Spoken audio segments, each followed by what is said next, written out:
Hello everybody, My name is Markiplier. this is going to be a video essay on a storm chasing game I moderate for on Roblox. Hey, before you guys whine and cry about Roblox being some stupid kids game that no one cares for about weather, everyone is entitled to their opinion. However, you unfortunately have an opinion that is wrong. Hold on, there's got to be a screenshot somewhere around here. No, not there. Oh, here it is. Wow, look at that. A tweet from October 2021 on the possibility of Roblox adding a 17+ age category. Very kid-friendly, huh? Also, literal TV meteorologists play this game?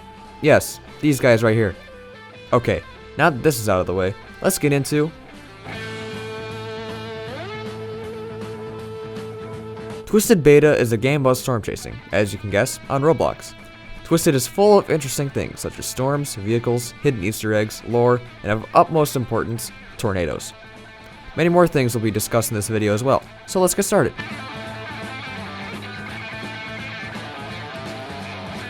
The map is based off of the Midwest, which is very easily noticeable based on how forested and flat the map is. As a Midwesterner myself, I can say this is pretty accurate to the Midwest, and even my home state of Michigan. Anyway, the three counties, Wadena, Beltrami, and Cherokee, reside in a state called Keysota. The naming of the state is assumed to be a mixing of the Florida Keys and Minnesota. There's also a state flag on the flagpole in National Air Service. Okay, now on to cities, towns, and villages. The three largest cities in the game are Hazleton, Wadena, and Hibbing. And I say cities because their population is around 17 to 11,000.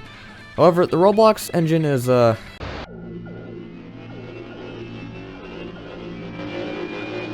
not shutting down. It's not.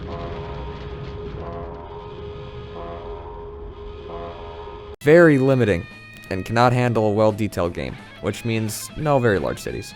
Luckily, the devs have already put in workarounds to this issue, such as a rendering system that can set the amount of trees and houses rendered on the map, which can be changed in the settings. There are also smaller towns such as Chandler and Waukesha, a town split by a river into two sections named Viroqua and West Viroqua. Villages are scattered around also.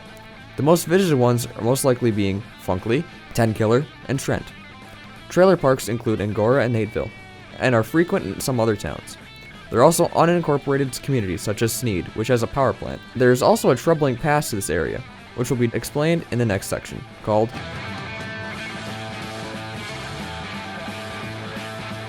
Whether you like it or not, this game does have a small backstory. I don't even know if we have found everything regarding this topic, but I can still talk about at least two major plot points of this game. The first one we'll talk about is a small town of Sylvia. Sylvia is in the southeast portion of the map. The backstory of this memorial town is that a large and destructive tornado destroyed most of the town and killed many. The debris was cleaned up, but the foundations were left barren. A plaque was then built next to the gas station, which reads, "In memory of those lost, Sylvia Tornado." Now on to the second one, and oh boy, Sneed has some interesting history. If you're a bit of an explorer, you might come across a pathway just past the river south of Wadena. You'll see a few broken foundations, barren and now hidden in a section of woods. You can also see where an old bridge used to exist that connected the two portions of a roadway named K13, which is odd, but maybe not that interesting to you. So, if you continue to look southwest from that section of ruins, you will see a flat area overlooking the river. Upon further inspection, you can see some debris and a rusty old tornado shelter. What's interesting about this debris, however, is that it has a name. You can see it used to be a school called Possum Trot School. Weird name, right? How could this be important, you may ask? Well, if we look that up on Wikipedia, you get nothing really. But, if you look up Sneed on Wikipedia, you get something very interesting. Sneed, Arkansas was a rural farm community established by the Sneed family after the Civil War. In 1928, an F5 tornado ripped through the area, destroying the church and Possum Trot School, as well as the town itself. The people who saw it before it hit hid in the storm shelter. The death toll was listed as 23, and many others were seriously injured. This left Sneed as a ghost town. As you can see, this is a very similar story to the Sneed depicted in the game. Moving on, while exploring, you can also find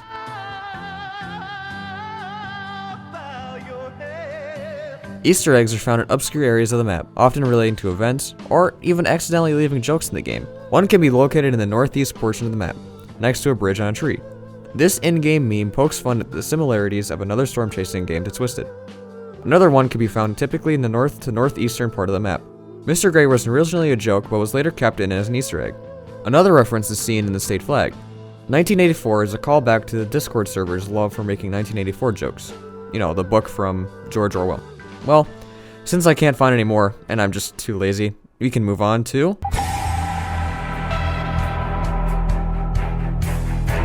Storms are an important aspect of a storm chasing game. Who would have thought? Who wrote this line? I did. I did not. This dialogue sucks.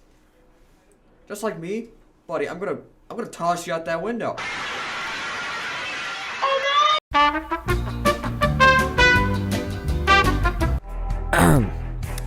Anyway, the storms always produce tornadoes and most of the time produce hail. Depending on the humidity, the storm will either be a small rain shower or what the British get on a daily basis. This is also probably a good time to explain the thermodynamics of the game. CAPE, or convective available potential energy, is the fuel for these storms, and increases the chances for more violent storms. Lapse rates also contribute to this, while making the storms form faster. Temperature is just temperature. I don't know what else you want from me, man. Heat is the fuel of storms, so that's about it. Dew point is just temp at which the air cannot hold more water, thus making it humidity. Next, let's talk about hail. And this is where the visuals really shine through. Hail unfortunately doesn't damage cars or people yet, but with future updates, it should do so soon. Hail will color your surroundings in a tealish tint, compared to rain, which is more of a blue-colored atmosphere. However, it gets really eerie when sunset arrives, causing the area to turn a greenish tint. And the horror only increases when a tornado comes barreling down at you in green, low-visible conditions. Speaking of tornadoes, let's talk about those forces of nature.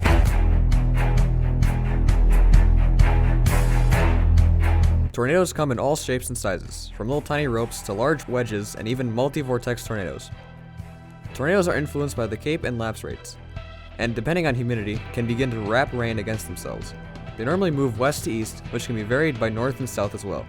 Sometimes, they can even go directly north or south, change direction spontaneously, grow and shrink with unpredictability, and speed up or slow down in the blink of an eye. Forming tornadoes are also dangerous, because they can form right next to you and catch you off guard. These can all ruin a chaser's day very quickly, so don't be like this guy, and pay attention to your surroundings. Speaking of speeding up or down, tornadoes are known for powerful winds that can go up to 300 miles per hour. This is not good for you, unless you are in a vehicle that is strong enough to sustain those winds, because we'll talk about that later. You can also visibly see how fast a tornado is spinning, which is a pretty neat detail, and can maybe estimate its wind speeds from it. While chasing, make sure to remember that tornadoes will sometimes recycle, or reform after dying. And also, make sure that when you're getting close to a tornado, be careful of the wind field, as you don't have to be in the funnel to be picked up by the tornado. Moving on, let's now talk about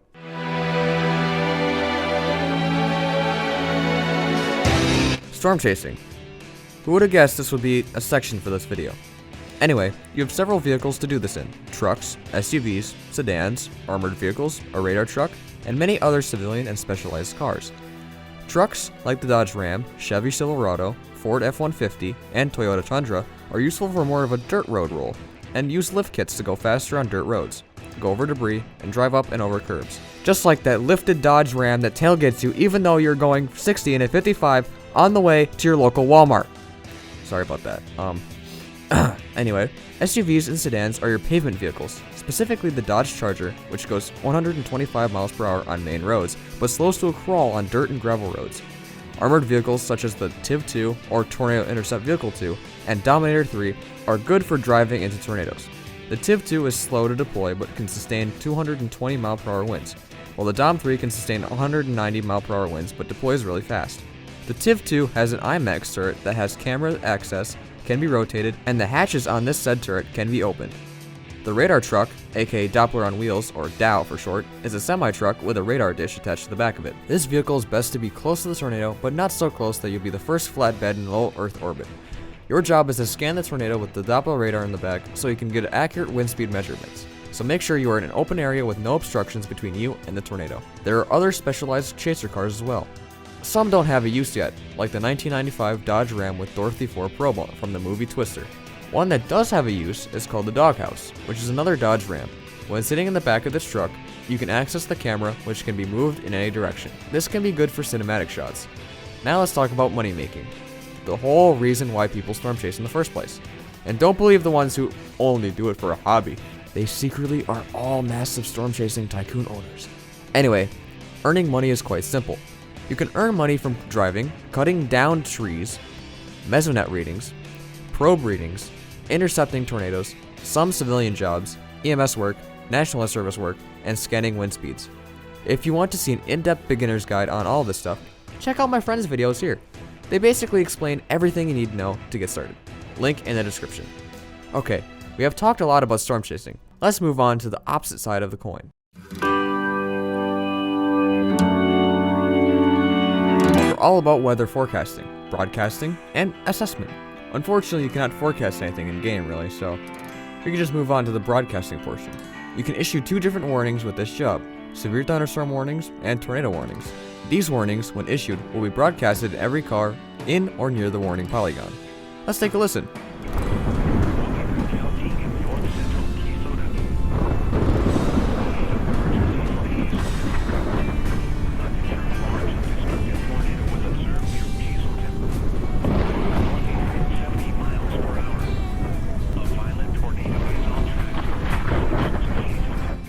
Moving on. Severe thunderstorm warnings are issued when the wind speeds of a storm are 58 miles per hour or greater, and or there is hail of 1 inch or greater. There aren't any straight line winds in the game yet, so hail is what we'll discuss. Hail can be either radar indicated or spotter confirmed. You can't really measure hail yet, so you have to look at the radar and give the spotter report with that information. Also, when the hail gets above 3 inches in diameter, the warning will upgrade to a PDS, or particularly dangerous situation. Tornado warnings are more complicated. They can also be either radar indicated or spotter confirmed. But if the tornado picks up enough debris to show a debris ball on radar, it will be radar confirmed. If a tornado is large and destructive, it will become a PDS tornado warning. But if that large and destructive tornado heads for one of 3 major cities, it will become a tornado emergency. And of course, with tornadoes that are large and destructive, you will get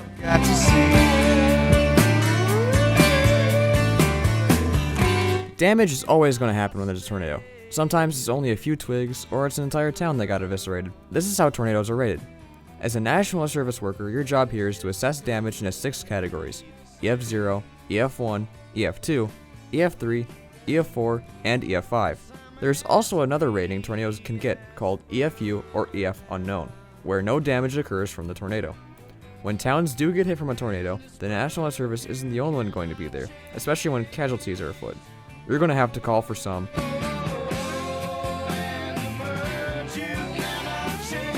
These guys are here to rescue as many as they can, of course with the help of reports from non-EMS players. If there are injuries from this tornado, it's their job to revive them back to 100 health, which will bring them back up on their feet. Well, back to walking again. Sometimes the ragdoll gets stuck standing up.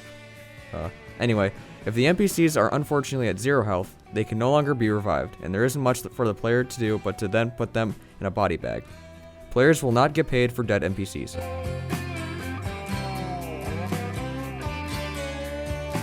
Twisted, even while in beta, is a fun game for the whole family. Just kidding. I know your family isn't full of weather fanatics, stop lying. As I was saying, it's a fun game to play and has a lot of content in it. It is still receiving updates as we speak, but they may be slow to come out since there's only 2 developers working on the game, so be patient. As of recording and publishing this, the game is currently in 1.18 and is soon updating to 1.19 in the coming months. So stay tuned for that. That's it for this video, so make sure to like, subscribe, comment if you want to, and I'm out of here.